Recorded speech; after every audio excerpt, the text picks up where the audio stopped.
వర్ధిల్లెదము మన దేవుని మందిరమందు, నాటబడిన వారమై వర్ధిల్లెదము మన దేవుని మందిరమందు, నాటబడిన వారమై నీతిమంతులమై మౌవవేయుదము, నీతిమంతులమై మౌవవేయుదము. యేసు రక్తములోనే జయము మనకు జయమే, స్తుతి స్తోత్రములోనే జయము మనకు జయమే. యేసు రక్తములో జయము మనకు జయమే, స్తుతి స్తోత్రములోనే జయము మనకు జయమే.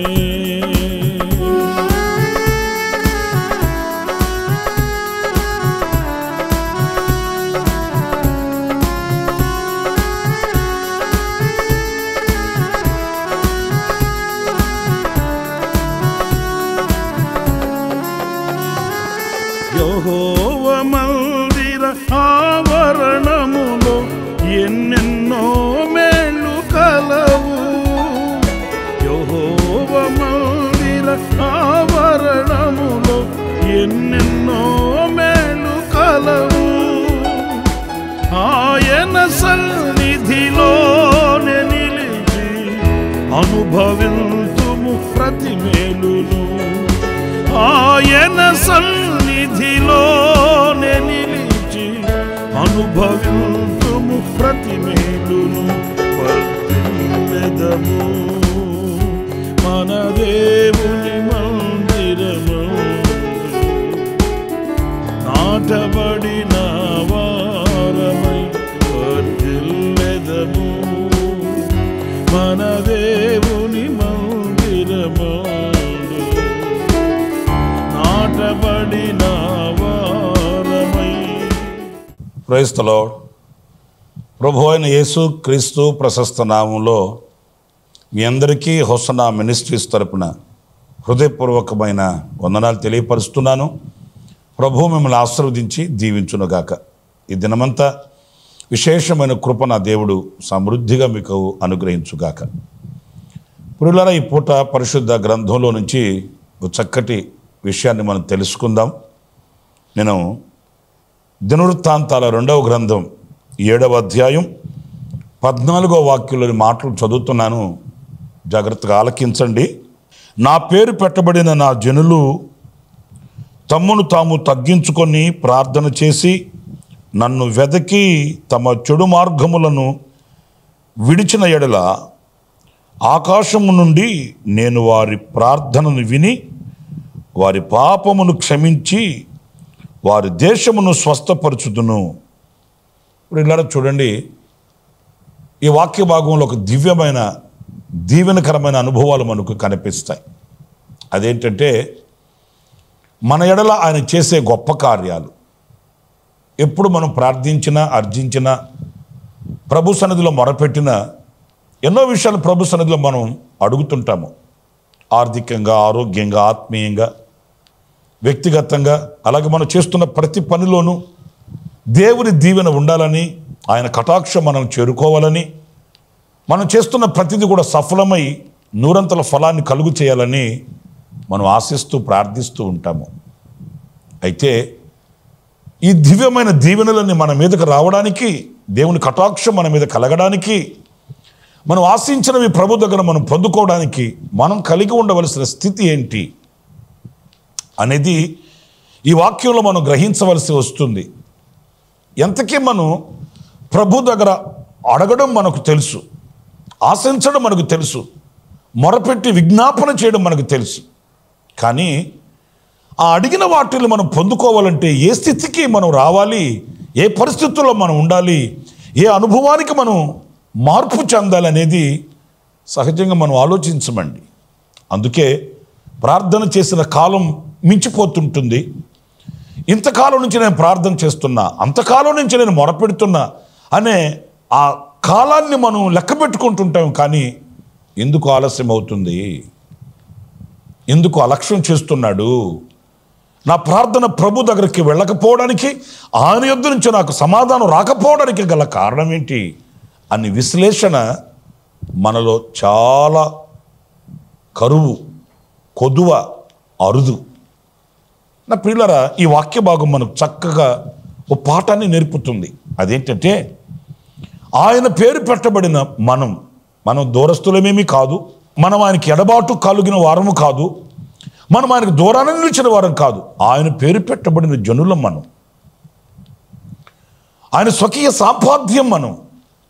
ఒక్క మాటలో చెప్పాలంటే, ఆయన విలువైన రక్తాన్ని మన కొరకు చిందించి, లోకములో నుంచి, పాపపు ఊబిలో నుంచి మనల్ని విమోచించి, క్రీస్తు అనే బండ మీద మనల్ని స్థిరపరిచి ఆయన పేరు మనకు పెట్టాడు. ఆయన పేరు మనకు పెట్టాడు. ఆయన పేరు పెట్టబడిన జనులం మనం. అయితే ఆయన పేరు పెట్టబడిన మనం ఎలా ఉండాలి, ఎలా నడవాలి, ఎలా జీవించాలి, ఎలా ఆశీర్వాదాన్ని పొందుకోవాలి అని వాక్యం మనకు స్పష్టతనిస్తుందంటే, మొదటిగా తమ్మును తాము తగ్గించుకొని, నా పేరు పెట్టబడిన నా జనులు తమ్మును తాము తగ్గించుకొని.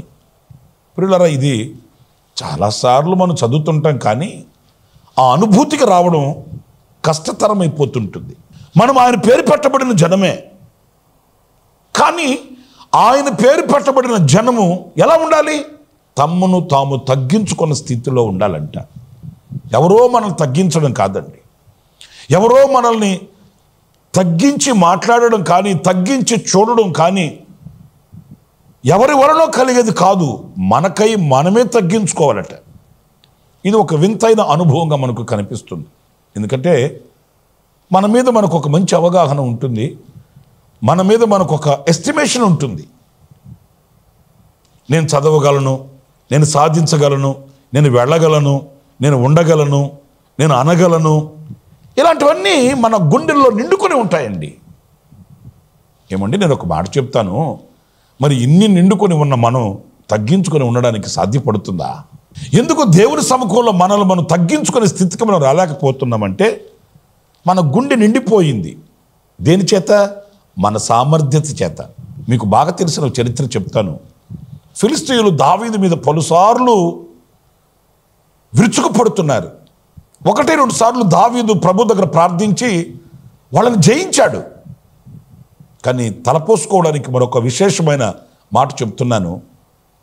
ప్రియులారా, మరలా ఫిలిష్తీయులు దావీదు మీద విరుచుకుపడి దండెత్తినప్పుడు యథావిధిగా దావీదు వెళ్ళి ప్రభు దగ్గర ప్రార్థించాడు. ప్రభు అన్నాడు, నువ్వు వెళ్ళొద్దు, నేను చెప్పేంతవరకు కంబళి చెట్ల క్రింద ఆ కంబడి చెట్ల కొనల ఆకుల యొక్క శబ్దం వినేంత వరకు అక్కడ మౌనంగా కూర్చోమన్నాడు. ఇక్కడ మనం ధ్యానించవలసిన విషయం అంటే చెప్పనా, దావీదు అన్ని సామర్థ్యత గలవాడు. ఒక్క చిన్ని రాతితో గోలియాతుని చంపినవాడు కాడా? మేకపిల్లలు చీల్చినట్లు సింహాన్ని చీల్చినవాడు కాదా? ఎలుగుబంటిని చీల్చి తమ మందరు కాచుకున్నవాడు, కాపాడుకున్నవాడు కాదా? మరి ఇంత చేయగలిగిన సామర్థ్యత గలవాడు మౌనంగా కూర్చో అలా అంటే ఎలా తగ్గించుకున్నాడు? ఇది నేను తగ్గించుకొని ఇది మౌనంగా ఉండే కాలమా ఇది? శత్రువు నా మీద విరుచుకు పడుతుంటే, శత్రువు కాలెత్తుతుంటే, దుమ్మెత్తుతుంటే, కన్నెర్ర చేస్తుంటే, నేను చేతగాని వాడు వల్లే చేతులు ముడుచుకొని కూర్చుని ఉంటే నాకేం విలువ ఉంటుంది అనుకోవాలి కదా. మరి అంత సామర్థ్యత గలవాడు దేవుడు అతన్ని కూర్చో, నేను వచ్చేంత వరకు కూర్చో అలా అనగానే మౌనంగా కూర్చున్నాడు. ఎవరో తగ్గించడం కాదు, తనను తాను తగ్గించుకొని ఎంత ఉన్నప్పటికీ ప్రభువా ఏదైనా మీరు చేస్తే నాకు ఆశీర్వాదం, మీరు వస్తే నాకు విజయం, మీ వలన కలిగితే అది శాశ్వతం అని తనకు ఎంత ఉన్నా దానిని చూడట్లేదు, దైవశక్తి మీద ఆధారపడ్డాడు.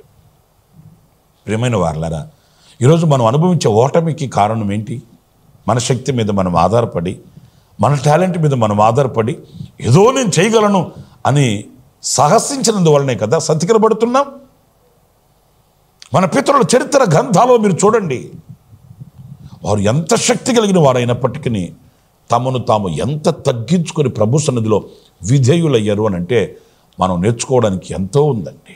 అబ్రహాము దేవునితో స్నేహం చేశాడు, కానీ దేవునితో మాట్లాడేటప్పుడు అబ్రహాం దేవునితో తనకున్న అనుబంధాన్ని బట్టి విర్రవీగిపోలేదండి. నీ దాసుడు అని మాట్లాడుతాడు, సాష్టాంగపడి నమస్కారం చేశాడు.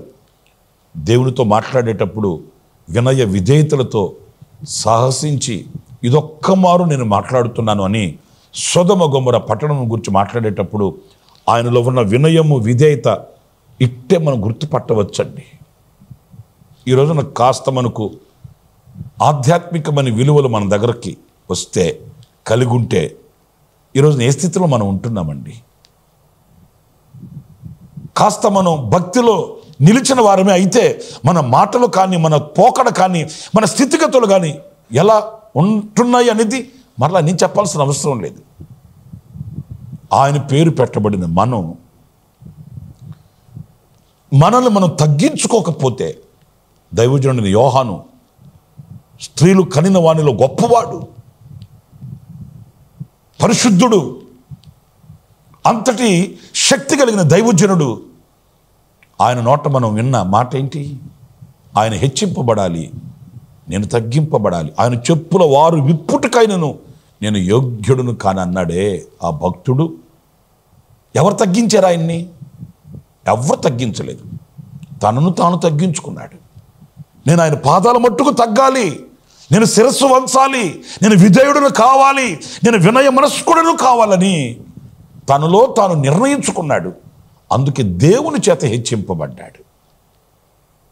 ఈ వాక్యం మనకు సెలవిస్తుంది, ఆయన కార్యములను మనం అనుభవించాలంటే మొదటిగా ఆయన పేరు పెట్టబడిన మనం, లోకస్తులైతే కాదండి, వాళ్ళు ఆయన పేరు పెట్టబడిన వాళ్ళు కాదు, వాళ్ళని గురించి మనం మాట్లాడుకోవాల్సిన అవసరం లేదు, మనల్ని గురించి మనం మాట్లాడుకోవాలి.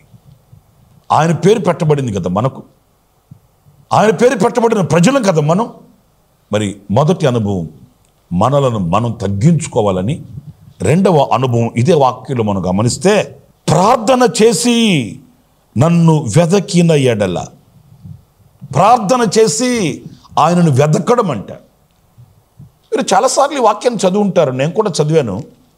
ఈ పూట ధ్యానం కొరకు ఆయనను వెదకడం అంటే ఏంటండి?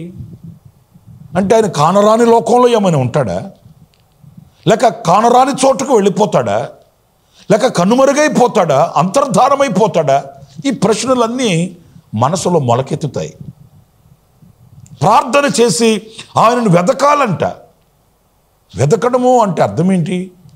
ప్రతి విషయంలో ఆయన యొద్దకు వెళ్ళడం, ఆయనను విచారణ చేయడం. నేను ఈ పని చేయవచ్చా చేయకూడదా, నేను ఇక్కడికి వెళ్ళవచ్చా వెళ్ళకూడదా, నేను ఇక్కడ ఉండొచ్చా ఉండకూడదా? ఆయనను వెతికే అనుభవంలో మనం నేర్చుకోవాల్సింది ఏంటంటే, ప్రార్థన చేసి ఆయన దగ్గరికి మనం చేరుకోవాలి. నా ప్రియమైన సహోదరులారా, మన ఆత్మీయ యాత్రలో, మన విశ్వాస జీవితంలో మనకు పొడచూపుతున్న అనుభవాలు ఏంటంటే, ఎప్పుడు మనం దేవుని దగ్గరికి వెళుతామంటే మన ప్రయత్నాలను చేసి, మన ప్రయత్నాలలో విఫలమైపోయి, ఓడిపోయి, పడిపోయి, కృంగిపోయి, చెడిపోయి, అన్ని రంగాల్లో ఎదురు దెబ్బలు తగులుతాయి కదండి. ఇక నా వల్ల కాదు అనుకుంటామే.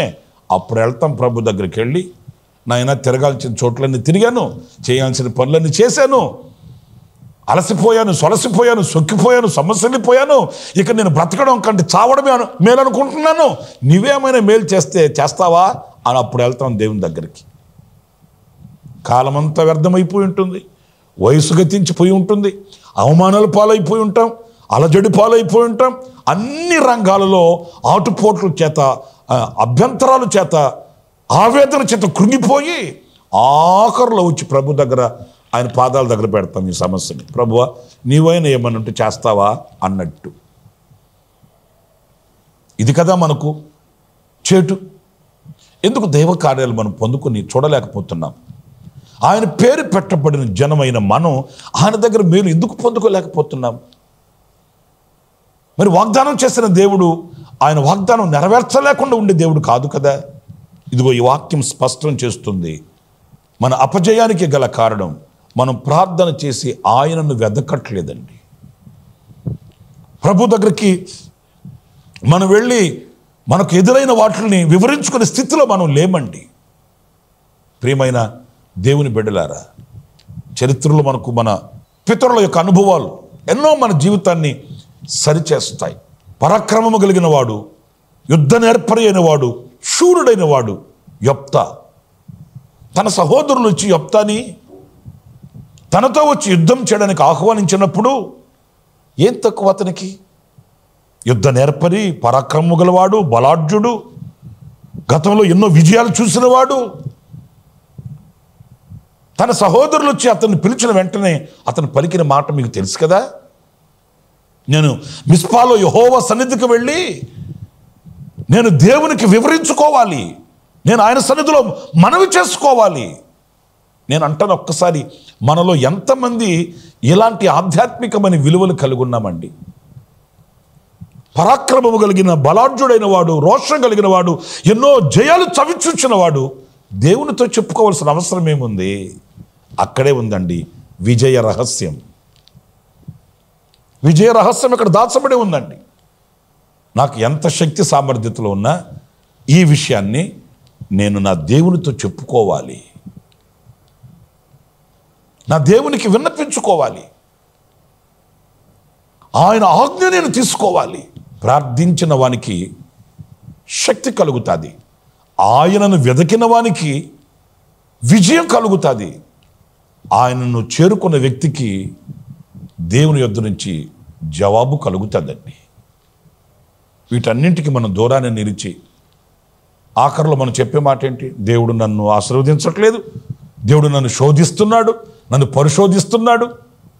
ఇలాంటి వ్యర్థమైన అర్థం లేని మాటలు కదండి మనం మాట్లాడేది. నా ప్రియమైన సహోదరులారా, ఇప్పటికైనా దేవుని వాక్యపు వెలుగులో మన జీవితాన్ని సరిచేసుకొని మనం ఎక్కడ పడుతున్నాము, ఎక్కడ ఓడిపోతున్నాము, ఎక్కడ వాడిపోతున్నాం, ఎక్కడ తలవంపులు కలుగుతున్నవి అనే విశ్లేషణ లేక విమర్శ మనకు కలిగితే ఇప్పటికైనా మనకు మేలుకొలుపు కలుగుతుంది, జాలి కొలుపు కలిగే ఆయన స్వరం మనకు చేరుతుంది. ఆయన వాక్కుతో కాలు కదిపి కదం తొక్కి ముందుకు వెళ్ళగలుగుతాం, విజయాన్ని పొందుకోగలుగుతాం. ఇంకొక చిన్న విషయం కూడా ఇదే వాక్యంలో నేను మీతో చెప్తాను. అది మొదటిదేమో మనల్ని మనం తగ్గించుకోవాలట, రెండవది ప్రార్థించి ఆయనను వెతకాలట, మూడవ అనుభవం కూడా ఇందులో మనం గమనిస్తే తమ చెడు మార్గములను విడిచిన ఎడల. ప్రియమైన సహోదరులారా, చాలా శ్రేష్టమైన అనుభవాలండి. తమ చెడు మార్గములను విడిచిన ఎడల ఆకాశము నుండి నేను వారి ప్రార్థనను ఆలకించి. ఎప్పుడు ఆలకించి అద్భుతాలు చేస్తాడు ఆయన? మూడవది ముచ్చటైన అనుభవం, చెడు మార్గములను విడిచిన ఎడల. మనకు తెలుసు మనం వెళుతున్న మార్గం ఏంటో మనకు తెలుసు. కొంతమంది అమాయకంగా అంటారు కానీ నాకు తెలియదు అని లేదు. మనం వెళుతున్న మార్గం మనకు తెలుసు, దేవునికి తెలుసు. ఇది నేను చెప్పే మాట కాదు, భక్తుడైన యోబు చెప్పిన మాట. నేను నడుచు మార్గము నా దేవునికి తెలుసు. దైవజనుడైన యోబు చెప్పాడు ఈ మాటని. దేవునికి తెలుసు. దేవునికి తెలిసిన ఆ మార్గం, మనం ఏ మార్గంలో ఉన్నాం, ఏ స్థితిలో ఉన్నామని మనకు తెలుసు. అందుకే యోబు భక్తుడు ఇంకొక మాట కూడా చెప్పాడు, నీ గుడారములో నుంచి ఆ చెడుతనాన్ని తీసివేసిన ఎడల, నీ చేత అపవిత్రత ఉన్న సంగతి ఎరిగి దానిని తొలగించిన ఎడల. మనకు తెలుసండి, కాకపోతే తెలిసిన దాన్ని సమర్థించుకుంటాం మనం. ఇది కూడా తప్ప, ఇది కూడా పాపమా, ఇది కూడా అంటే అని సర్దుబాటుకు వస్తామే కానీ దిద్దుబాటుకు మనం దిగిరామండి. దిద్దుబాటు చేసుకుంటే క్షేమస్థితికి వస్తాం. సర్దుబాటు చేసుకుంటే ఏమొస్తుంది? వాళ్ళలాగా ఉన్నారు కదా, వీళ్ళలాగా ఉన్నారు కదా, మరి వాళ్ళు మనకంటే భక్తులా, వీళ్ళు మనకంటే భక్తులా అని ఒకరితో పోల్చుకొని మనం ధైర్యాన్ని పొందుకుంటాం, సమర్థించుకుంటాం. వీళ్ళకంటే భక్తుడిని, వాళ్ళకంటే భక్తుడిని అనుకుంటాం. కానీ నేను వెళ్ళే మార్గం నా దేవునికి విరోధమైనది కదా, నేను వెళ్ళే మార్గం నా దేవునికి ఆయాసకరమైనది కదా, ఈ మార్గం నా దేవునికి ఇష్టకరమైనది కాదు కదా అని గుర్తించి ఆ మార్గంలో నుంచి తొలగి పవిత్రమైన మార్గాన్ని ఎంపిక చేసుకోగలిగిన వ్యక్తిత్వం కావాలండి మనకు. పరిశుద్ధ గ్రంథంలో మనం చదువుతాం, ఒకని మార్గము వాని దృష్టికి యథార్థంగా కనబడుతుందంట. మనం వెళ్ళే మార్గాలన్నీ మనకు యథార్థంగానే కనిపిస్తాయి, యథార్థంగానే మనం చెప్తాం. కానీ ఆ మార్గాన్ని ఆత్మనేత్రాలతో దృష్టించి ఈ మార్గములో నా యందు దేవుడు సంతోషించగలడా అనే ప్రశ్నకి మనం గనక తల ఉంచితే వెంటనే ఆ స్థితిలో నుంచి మనం బయటకు రాగలుగుతామండి. చిన్న విషయం చెప్పనా, దావీదు ఒకే ఒక పాపం చేశాడని వాక్యంలో వ్రాయబడి ఉంది. ఆ విషయం తప్ప తన జీవిత దినములన్నీ యెహోవాకు యథార్థంగా ప్రవర్తించాడు దావీదు అని మనం చదువుతాం కదా. ఆ ఒక్క పాపం, ఆ ఒక్క అవిధేయత విషయంలో వెంటనే దావీదు గుర్తించేశాడండి. నాతాను ప్రవక్త వచ్చి ఆ మనుషుడవు నీవే అన్నప్పుడు వెంటనే శిరస్సు వంచాడు. ఆ మార్గంలో ఉన్నది నేనే కదా, ఆ నడత నడిచింది నేనే కదా అని ఒక రాజు స్థానంలో ఉన్నవాడు ఒక సేవకుని కించపరిచి మాట్లాడలేదండి. ఎందుకంటే ఈయన రాజు, ఆయన ఒక సేవకుడు. వెంటనే వాస్తవంగా ఏమనాలి, దావీదు రాజు కదా, అధికారం ఉంది కదా, దైవజనుని మందలించవచ్చు, ఆ సేవకుని మందలించవచ్చు. ఏం మాట్లాడుతున్నావు నువ్వు, ఏమో తెలిసినట్టు మాట్లాడుతున్నావేంటి అని సర్దుబాటు చేసుకోవచ్చు. కానీ ఇట్టే గుర్తుపట్టాడు దావీదు, పశ్చాత్తాప్తుడయ్యాడు. అయ్యా నేను పాపం చేశాను, హిస్సోపుతో నా పాపాలు కడుగు, హిమము కంటే తెల్లగా నన్ను మార్చు, నేను అవివేకినయ్యాను, ద్రోహినయ్యాను అని పశ్చాత్తాప్తుడై కన్నీళ్లు కార్చి ఆ చెడు మార్గాన్ని అంతటితో విడిచిపెట్టి తొలగిపోయాడు. మరలా తమ జీవితంలో దేవునికి ఆయాసకరమైన ఆ మార్గంలో అతను వెళ్ళినట్లు లేఖనంలో మనం చదివితే లేదండి. ఇంకెప్పుడు ఆయన అలాంటి మార్గంలో వెళ్ళినవాడు, ఎందుకంటే ఆ మార్గాన్ని విడిచిపెట్టాడు, సరిచేసుకున్నాడు. చివరిగా మాట చెప్పన, దావీదు సింహాసనాన్ని దేవుడు చిరస్థాయిగా స్థిరపరిచేశాడు. దావీదు సంతతి వర్ధిల్లింది. దావీదు సింహాసనం స్థిరపరచబడగా ఆ సింహాసనానికి మన ప్రభు అయిన యేసుక్రీస్తు ఆసీనుడయ్యాడు. అతని తరము, అతని సంతతి దీవించబడింది. శాశ్వత కాలం దేవుని కృప పొందుకున్న కుటుంబముగా నిలిచిపోయింది. తమ మార్గములను విడిచిపెట్టాడు గనుక. నా ప్రియమైన సహోదరులారా, దేవుని వాక్యానికి శిరస్సు వంచుదాం. మన నోట వచ్చిన ప్రార్థన ప్రభు అంగీకరించాలి, ప్రభు మనకు సహాయం చేయాలి. ఆయన కృప మహదైశ్వర్యమును బట్టి మన అక్కర్లు తీర్చబడాలి. మేలు కలగాలంటే నేను 3 విషయాలు చెబుతూ వచ్చాను. ఆయన పేరు పెట్టబడిన మనల్ని మనం తగ్గించుకోవాలి, ప్రార్థించి ఆయనను వెదకాలి, ప్రతిదీ ఆయన పాద సన్నిధికి తీసుకుని వెళ్ళాలి. 3వది, చెడు మార్గములను విడిచిన ఎడల మనల్ని మనం గుర్తించుకోవాలి. క్రీస్తు యొక్క ఆ ముఖకాంతిలో మనల్ని మనం నిలిచి పరిశీలించుకోవాలి. ఏదైనా మచ్చ, మడత, డాగు, కళంకు మనలో ఉన్న ఎడల వెంటనే పశ్చాత్తాప్తులమై ఆయన పాదాలు పట్టుకుంటే ఆనాటి నుండి చీకటి తొలగుతుంది, దీవెన కలుగుతుంది, క్షేమం కలుగుతుంది, ఆయనతో మనకు అనుబంధం స్థాపించబడుతుందని చెప్పడంలో సందేహమేమీ కూడా లేదు. ప్రార్థిద్దాం. అందరు తలలు వంచండి, తీర్మానంతో ప్రార్థన చేసుకుందాం. జీవాధిపతి అయిన ప్రభువా మీకు వందనాలు నాయన. ఈ దినం మా ప్రార్థనకు మేము జవాబు పొందుకోవడానికి, మా హృదయ అభిలాషలు నెరవేర్చబడి నీ సన్నిధిలో మేము సాక్షిగా బ్రతకడానికి మాలో ఉండవలసిన ఆధిక్యతలు ఏంటో 1, 2, 3 విషయాలు నేర్చుకుంటూ వచ్చాము. నిజమే, పేరుకేమో మీ పేరు పెట్టబడిన వారం, కానీ ఎందుకు జయాన్ని పొందలేకపోతున్నాము? మమ్మల్ని మేము తగ్గించుకోకే కదా, ప్రార్థించి మిమ్మల్ని వెతకయే కదా, మా చెడు మార్గములను మేము మానుకోకే కదా.